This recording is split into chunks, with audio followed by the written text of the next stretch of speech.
Alex Kirkland will join us now from Madrid. Xabi Alonso still in his role as Real Madrid manager as it stands right now, Alex, although it feels like it's an evolving story. Yeah, Alonso is still there, but it's a precarious position that he's in because where Madrid are at right now is they've got to win games and keep winning games to keep Xabi Alonso in his job. They've got to beat Alaves on Sunday. They've got to beat Talavera in the Cup next week. They've got to beat Sevilla in the last game before Christmas. If they don't win those games, I think it's looking increasingly likely that Xabi Alonso is going to be out of a job. Now, of course, they didn't beat Manchester City. They lost to City, but the feeling at the Bernabeu last night was, okay, they lost, but they had played okay. They'd competed, they lost, that they could have drawn, they maybe could even have won that game, and they did so without Mbappe, without 8 first-team players through injury, in fact. So the feeling was, okay, they didn't win, but they played well enough to keep Alonso in his job. But I think going forward, that's one thing against City in the Champions League, that's not going to be enough against Alaves, for example, or Sevilla. So like right now, it's going to be game by game, it's going to be result by result, and those results are going to dictate whether Xabi Alonso stays in his job or not. What happens if they lose against Alaves, Alex? I think there's a very good chance that Xabi Alonso is sacked if that happens. That's certainly what we've been hearing. There's reporting tonight from some of the Madrid papers, Diario AS, and one of their journalists very well connected to the club and to Florentino Perez, who's suggesting that is the case, that quite simply they have to win. So while the City game wasn't a must-win game, it was kind of a must-perform or must-compete game.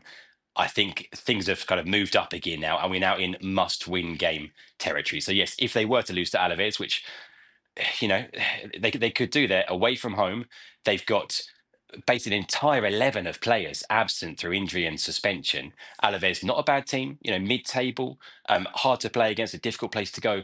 Mendizorroza, I think that it's entirely plausible that Madrid could go there. Look, they probably win, but they could go there and lose. If they do, I think Xabi Alonso will be out of a job. Do you think that's too soon, Stevie, given the surrounding circumstances? I don't think it's too soon, considering the club he's managing, Real Madrid, and the history they have, and the history that they have for sacking managers when things are not going well. And for Real Madrid, I mean, is this really Real Madrid we're talking about?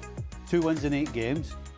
And I'm listening to Xabi Alonso there, and I'm thinking, he's just joined a horrible club. Because all we heard from Amarina United was, we're getting better. I heard Anna Slot talking about it last week, we're getting better. And he's just said recovering, which translated to me as, we're getting better. I mean, sorry, who's getting better? You just got beat again, and you got beat at home. And by the way, you deserve to get beat. And it's one thing to throw 25 minutes in at the end of the game and put the opposition under pressure, but if you're Real Madrid, it's not good enough. And so, 100%, if they don't win it Saturday against Alaves, he's gone. Is that a fair assessment of last night's game, Alex? Because obviously we saw the front pages saying that they felt that there was more effort from the team, that this looked as though it was players that weren't playing for a coach that they wanted to be getting sacked right now, that they were trying things, but it just didn't pay off. I agree with Stevie. It's a very low bar, isn't it, that the players were trying? I mean, that really should be a given. That should be taken for granted, that the players are trying and are playing for the coach. That can't be enough. And I think the issue is the team haven't been getting better. In fact, whatever kind of early signs of progress, some kind of green shoots that we saw from this Xabi Alonso team in the Club World Cup and at the start of the season, they've kind of gone away. Like, it feels like in the last couple of weeks, with those draws against Rayo and Elche and Girona, especially with the loss to Celta, it's felt like the team has been going backwards.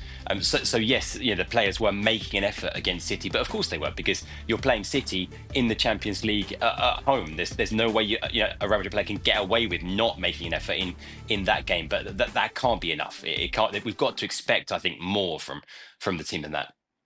Yeah, I suppose it doesn't help with the loss to Celta at the Bernabeu just before that game against City either. No, it doesn't. And listen, I'm not sure why it seems like that's much of a surprise, in all honesty. Xabi Alonso kind of was brought in, but given a mandate, right? And this is Real Madrid and Florentino Perez we're talking about. But if you draw comparisons with Carlo Ancelotti, where after one poor season, it came as no surprise to anyone when he was let go. And let's remember, the season before, he won both the Champions League and La Liga. Carlo Ancelotti won 2 Champions League in 3 years with Real Madrid, one-off season when things were just in turmoil with the inclusion of Kylian Mbappe, and he couldn't figure out that front three, and nobody was surprised to see him go at the end of that season. Xabi Alonso comes in without that pedigree. Pedigree as a former Real Madrid player, yes. Pedigree in what he'd done with Leverkusen. But Real Madrid are a different animal. So he comes in without much equity in the bank. Certainly not the kind of equity that Carlo Ancelotti had to start his last season. And now this is where you are. You are chasing Barcelona. You are faltering in the Champions League. For me, again, given Carlo Ancelotti's final season, it's no surprise that we're 3-4 months in, and in Real Madrid in this position, and talking about Xabi Alonso's future. Yeah, and of all the times to not be having Kylian Mbappe, Alex, when he's been using him in every single game this season, didn't have him against Man City. Reports now that he could be a doubt against Alaves, a game that they have to win.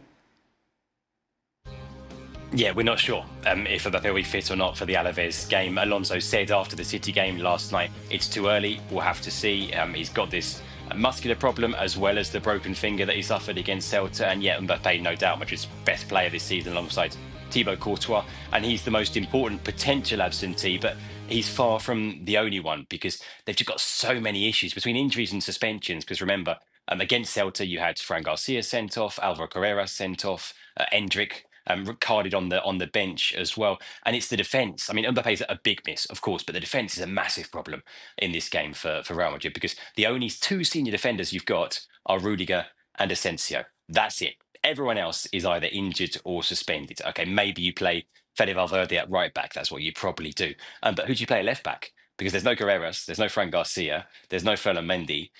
Maybe you drop, Tchouameni into defence and you play Asensio at fullback. Maybe you bring in a youngster like Joan Martinez for what would be his first competitive appearance for the first team. But it's far from ideal circumstances. So you combine that sort of defensive injury crisis with possibly no Mbappe, other absentees as well, the likes of Camavinga in the middle, and it's a really, really challenging situation that Madrid go into this game. Would they bring in somebody else? Like, who is the contingency plan? Is it Alvaro Arbeloa, Alex? He's one of the names that's been mentioned. There've been a few names that have been swirling around in the last few weeks. Quite a while ago, we were told that Zinedine Zidane was a potential candidate. That's tricky. Of course, he's got his eye on the France job next summer. You never know if the call went into Zidane. Would he say yes or no? He left on bad terms last time, but things have improved a bit in terms of the relationship since then. Arbeloa is the internal solution. Everyone really rates him as a sort of a coach of the future. He's done well so far in charge of the reserve team Castilla. Everyone loves him as sort of a Real Madrid man. And the one thing I would say is that Arbeloa, if you think that Alonso has had issues in terms of the relationship with the players, has been a bit hard line. Arbeloa, his reputation is being really, really tough. And, maybe sort of putting Arbeloa into this dressing room might sort of blow the whole thing up. Now, I mean, maybe that's what it needs. I don't know, but I'm not sure if he's might be a great coach in the future, but I'm not sure if he's necessarily the right kind of character and limited coaching experience to go into this dressing room at this time and sort things out. We've been told there are one or two other names in the frame that we haven't been told what those or who those names are just yet. So it's not clear. It's not clear right now, to be honest. Does that go to a bigger picture when you look at this, that Real Madrid need a manager like an Ancelotti or a Zidane, more of a manager than the coach, like the more strict, hard-line coaches that they've been getting? That's an impossible question to answer because Ancelotti couldn't sort this squad out. Doesn't look like Xabi Alonso can sort this squad out. He's asking players to do things for the good of the team. It doesn't seem like, they want to do that, and they're certainly not responding. So if Arbeloa's a hard man, how do you expect Vinny and Mbappe in particular to start toeing the line? So there is no simple solution here. It is going to have to be, obviously you get a coach that knows what he's doing in terms of his tactics and all the other things, but it's going to be an absolute toss of a coin because you don't know what sort of character to bring in with this squad of players because you've had every sort of different character as a manager and it hasn't worked. So you're gambling. You really are gambling.